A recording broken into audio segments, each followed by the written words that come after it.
Hello everyone, welcome to my YouTube channel. आज मैं आप लोगों को मेंस्ट्रुएशन साइकिल से होने वाले डिसऑर्डर्स के बारे में बताऊंगी।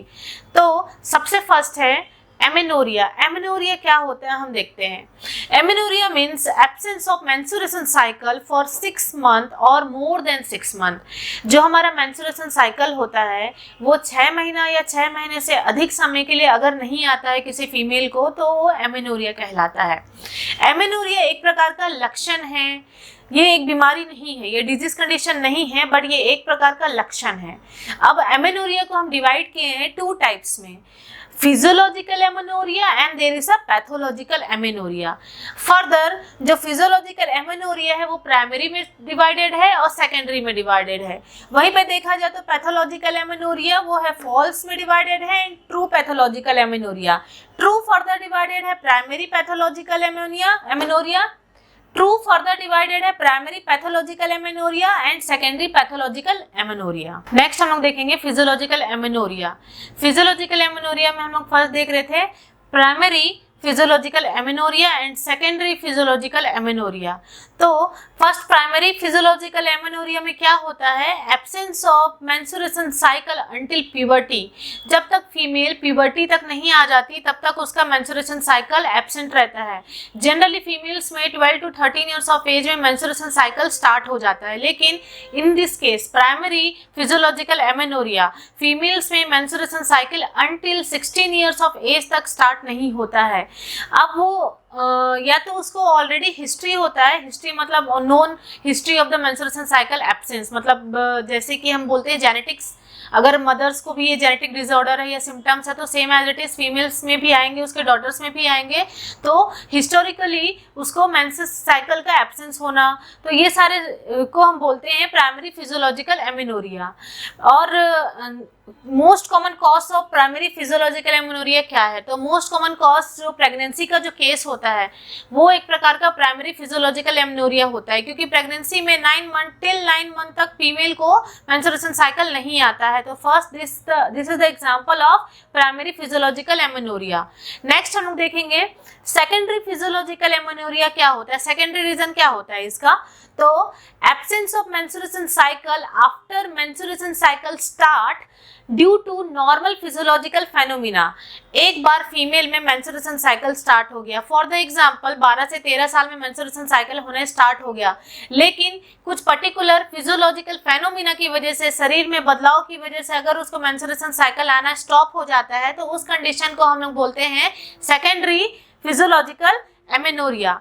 सेकेंडरी फिजियोलॉजिकल एमेनोरिया की कुछ एग्जांपल्स बता रही हूँ, जिसमें सबसे पहला है आपका प्रेगनेंसी। प्रेगनेंसी के केस को भी हम लोग सेकेंडरी भी बोलेंगे, क्यों, क्योंकि प्रेगनेंसी के केस में हमारा एस्ट्रोजन का लेवल वो इंक्रीज हो जाता है। एस्ट्रोजन जो हार्मोन होता है और प्रोजेस्टेरोन हार्मोन होता है उसका लेवल इंक्रीज हो जाता है, तो वो एमेनोरिया कॉज करता है। और टिल जब तक बेबी डिलीवर नहीं हो जाता तब तक मदर को एमेनोरिया रहता है।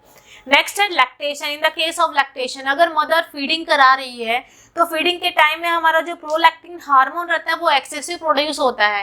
प्रोलैक्टिन हार्मोन के एक्सेसिव प्रोडक्शन होने की वजह से follicle stimulating hormone FSH and LH luteinizing hormone, ये 2 हार्मोन जो मेनली मेंस्ट्रुएशन साइकिल रेगुलेट करते हैं वो उस समय स्टॉप हो जाते हैं, सीजेस हो जाते हैं। नेक्स्ट है एबॉर्शन। एबॉर्शन के केस में क्या होता है, फॉलिकल्स इंपेयर्ड हो जाते हैं। फॉलिकल्स के इंपेयर्ड होने की वजह से जो मेंस्ट्रुएशन का जो रेगुलर नॉर्मल फेनोमेना होता है वो नहीं हो पाता है। नेक्स्ट है in the case of menopause. Menopause के समय में बहुत सारे ऐसे हार्मोनल चेंजेस होते हैं जिसकी वजह से हमारा मेंस्ट्रुएशन साइकिल स्टॉप हो जाता है, और after the age of 45 years of age ये होता है। So this is all about the 2 things, physiological amenorrhea, primary and secondary physiological amenorrhea. Next second देखेंगे हम लोग pathological amenorrhea. पैथोलॉजिकल एमेनोरिया क्या होता है, इसमें हम लोग देखेंगे 2 types, true pathological amenorrhoea and false pathological amenorrhoea. False में हम लोग देखेंगे example cryptomenorrhoea. What is cryptomenorrhoea, तो cryptomenorrhoea is a failure to expel out menstruation cycle from female genital tract. Female के जेनिटल ट्रैक्ट से मेंस्ट्रुएशन साइकिल बाहर नहीं आ पाता है, जो हमारा वजाइना होता है उसको एक्सपेल आउट नहीं कर पाता, बाहर नहीं निकाल पाता मेंस्ट्रुएशन साइकिल का जो वो ब्लीडिंग होता है उसको, तो दैट इज नोन एज क्रिप्टोमेनोरिया। क्रिप्टोमेनोरिया में किस कंडीशन में ये क्रिप्टोमेनोरिया होता है? फॉर द एग्जांपल, अगर आपका हाइमन है वो इम्परफोरेटेड है, जो हाइमन होता है वो प्रॉपर तरीके का नहीं हो पाता है, जेनेटली प्रॉब्लम होता है उसमें। सेकंड है सर्वाइकल कैंसर है या फिर वजाइनल कैंसर है, इन सारे केसेस में क्रिप्टोमेनोरिया देखा जाता है। सेकंड हम लोग देखेंगे ट्रू पैथोलॉजिकल एमेनोरिया क्या होता है। True means real pathological amenorrhoea, pathological means related to your body. तो ट्रू पैथोलॉजिकल एमेनोरिया में सबसे पहले है primary true pathological amenorrhoea. Primary true pathological amenorrhoea मतलब absence of menstruation cycle after 16 years of age due to the decrease growth hormone. Growth hormone के decrease मात्रा में secretion होने की वजह से जो फीमेल होती है उसको 16 साल के बावजूद मेंस्ट्रुएशन साइकिल नहीं आता है, उस कंडीशन को हम लोग बोलते हैं ट्रू पैथोलॉजिकल एमेनोरिया। नेक्स्ट है सेकेंडरी ट्रू पैथोलॉजिकल एमेनोरिया क्या होता है? History of absence of menstruation cycle due to any disease condition when one time that menstruation cycle will be started। एक बार menstruation cycle start हो गया है उसके बाद अगर उस फीमेल के बॉडी में कोई डिजीज कंडीशन आता है जिसकी वजह से उसका मेंस्ट्रुएशन साइकिल स्टॉप हो जाता है, नहीं हो पाता है, उस कंडीशन को हम लोग बोलते हैं secondary pathological amenorrhoea. For the example, अगर फीमेल के एंडोमेट्रियम में ट्यूबरकुलोसिस टीबी हो गया है एंडोमेट्रियम लेयर्स में, या तो फीमेल को DUB डिसफंक्शनल यूट्राइन ब्लीडिंग हो रहा है, या तो फीमेल का हिस्टेक्टोमी हुआ है। हिस्टेक्टोमी मतलब यूट्रस को बाहर निकाल लेते हैं ऑपरेशन करके। तो ये सारे केसेस में जो फीमेल होता है उसको सेकेंडरी टाइप ऑफ एमेनोरिया होता है। पहला हमने देखा था एमेनोरिया, सेकंड हम लोग देखेंगे डिसमेनोरिया क्या होता है। डिसमेनोरिया मतलब होता है painful menstruation during bleeding. Menstruation cycle जब होता है, हमारा ब्लीडिंग होता है, उस समय फीमेल को बहुत ज़्यादा पेन होता है, बहुत ज़्यादा एक्सट्रीम लेवल का पेन होता है, that is known as the dysmenorrhoea. तो जो हमारा डिसमेनोरिया 2 टाइप्स में है, primary dysmenorrhoea and secondary dysmenorrhoea. Primary dysmenorrhoea मतलब होता है without any pelvic pathology. Pelvic pathology मतलब विदाउट एनी डिसऑर्डर और without any disease condition of the your pelvic area, that is known as the primary dysmenorrhoea. Primary dysmenorrhoea में क्या होता है, बहुत ज़्यादा पेन होगा पेशेंट को, सीवियर अमाउंट में पेन होगा, जो पेन होगा वो लोअर एब्डोमेन में होगा और वो जो पेन होगा वो थाई की तरफ रेडिएट होगा पेशेंट का, और पेशेंट को नोजिया, वॉमिटिंग, इरिटेबिलिटी, और पेशेंट बहुत ज़्यादा इरिटेट होगा। और उसका मेन कॉज क्या होगा, हमारा HPO एक्सिस का डिस्टर्बेंस होना। HPO एक्सिस जो कि मैंने बताया था आप लोगों को, hypothalamus pituitary and ovary axis disturbance. Hypothalamus pituitary and ovary के डिस्टर्बेंस की वजह से हमारा पेशेंट को प्राइमरी टाइप ऑफ डिसमेनोरिया होगा। याद रखना, प्राइमरी टाइप ऑफ डिसमेनोरिया जो होता है without any pathological condition of the pelvic area.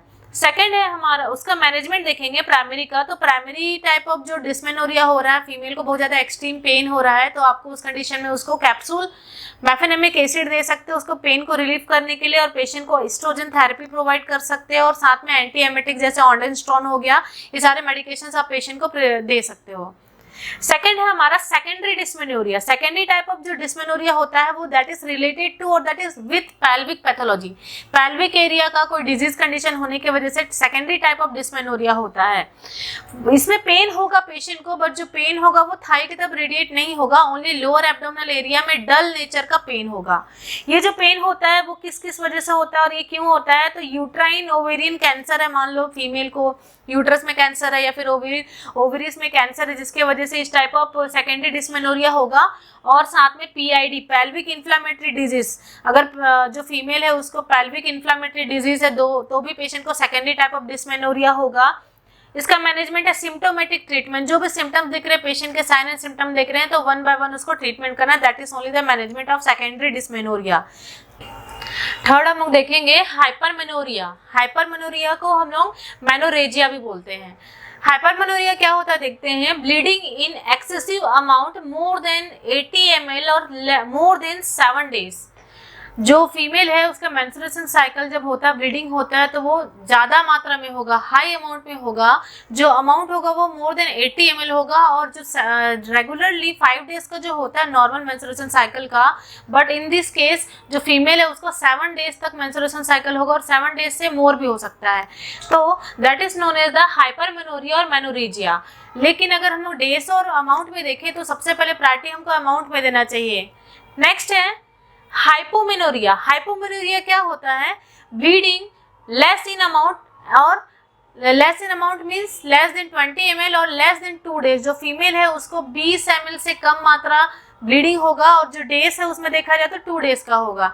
2 days से कम होगा, 2 डेज से अधिक नहीं होगा, तो दैट इज हाइपोमेनोरिया। नेक्स्ट है पॉलीमेनोरिया, एंड पॉलीमेनोरिया को बोलते हैं epimenorrhoea. Polymenorrhoea means excessive amount of bleeding होगा, साइक्लिक जो ब्लीडिंग होगा, रेगुलर ब्लीडिंग होगा। जो फीमेल को जैसे साइकिल होता है 28 डेज का साइकिल, वैसे साइक्लिक ब्लीडिंग होगा, रेगुलर ब्लीडिंग होगा नॉर्मल मात्रा में, बट जो साइकिल होता है वो रिड्यूस हो जाएगा। जनरली जो साइकिल होता है 28 डेज का साइकिल होता है, बट इसमें मोर अमाउंट में ब्लीडिंग होगा जिसकी वजह से 21 डेज में साइकिल कंप्लीट हो जाएगा। हर 21 डेज में फीमेल को ब्लीडिंग होगा, तो that is polymenorrhoea. Same as it is इसका जस्ट अपोजिट है ओलिगोमेनोरिया। ओलिगोमेनोरिया मींस रेगुलर होगा ब्लीडिंग, रेगुलर अमाउंट में होगा, साइक्लिक होगा, हर साइकिल में आएगा, बट इसका जो साइकिल है वो एक्सटेंड हो जाएगा क्योंकि कम मात्रा में हो रहा है, तो जो 28 डेज का साइकिल है वो एक्सटेंड होकर के 35 डेज का हो जाएगा। 7th point metrorrhagia. मेट्रोरेजिया हम लोग देखेंगे क्या होता है metrorrhagia. Metrorrhagia means irregular acyclic abnormal mid menstruation cycle। irregular acyclic means जो रेगुलर आता है वो irregular होगा। irregular means जो रेगुलर menstruation cycle आता है वो irregular होगा, कभी भी आ जाएगा। acyclic means जो 28 डेज का साइकिल होता है जनरली फीमेल्स का, वो acyclic हो जाएगा, वो 28 डेज से कभी भी बीच में menstruation cycle हो जाएगा। एबनॉर्मल जो नॉर्मल अमाउंट में आता है, जो नॉर्मल मात्रा में आता है, उससे एबनॉर्मल कंडीशन में होगा, ज्यादा मात्रा में आएगा या तो एकदम कम मात्रा में आएगा। तो ये जो मेंस्ट्रुएशन साइकिल होता है मेट्रोरेजिया में वो इर्रेगुलर टाइप का होता है, एसाइक्लिक होता है, और एबनॉर्मल मेंस्ट्रुएशन साइकिल होता है जो मेंस्ट्रुएशन साइकिल के बीच में कभी भी आ जाएगा। मान लो जनरली 28 दिन का मेंस्ट्रुएशन साइकिल होता है तो 10वें दिन, 12वें दिन, 21वें दिन, किसी भी दिन मेंस्ट्रुएशन साइकिल फीमेल को होना स्टार्ट हो जाएगा। ये एक प्रकार की पैथोलॉजिकल कंडीशन है जिसमें हम लोग इसको फाइंड आउट कर पाएंगे कि मेंस्ट्रुएशन साइकिल है। इसमें हम जान जाएंगे कि फीमेल को मेंस्ट्रुएशन साइकिल ही चल रहा है, अदर कोई पैथोलॉजिकल कंडीशन नहीं है। नेक्स्ट जैसे इसका अपोजिट मैनोमेट्रोरेजिया क्या होता है। मैनोमेट्रोरेजिया में क्या होता है, जो फीमेल होता है उसको मोर अमाउंट में एबनॉर्मल टाइप ऑफ ब्लीडिंग होगा, एसाइक्लिक ब्लीडिंग जो साइकिल से अवे है ना, साइकिल 20 डेज का होता है तो उससे अलग टाइप का ब्लीडिंग होगा, और उसमें हम लोग फाइंड आउट नहीं कर पाएंगे कि पेशेंट को रियरली में मेंस्ट्रुएशन साइकिल है या तो कोई पैथोलॉजिकल पेल्विक डिसऑर्डर्स है, तो दैट इज नोन एज मैनोमेट्रोरेजिया। या तो कोई बीमारी है, हम ये फाइंड ही नहीं कर पाएंगे, जज ही नहीं कर पाएंगे कि फीमेल को मेंस्ट्रुएशन साइकिल चल रहा है या फिर उसमें कोई डिसऑर्डर्स है। 9th है pre menstruation syndrome. Pre menstruation syndrome वो होता है जब फीमेल को मेंस्ट्रुएशन साइकिल आने वाला होता है, उसके कुछ दिन पहले कुछ उसको सिम्टम्स आते हैं जिसकी वजह से वो उसको प्री मेंस्ट्रुएशन सिंड्रोम बोलते हैं।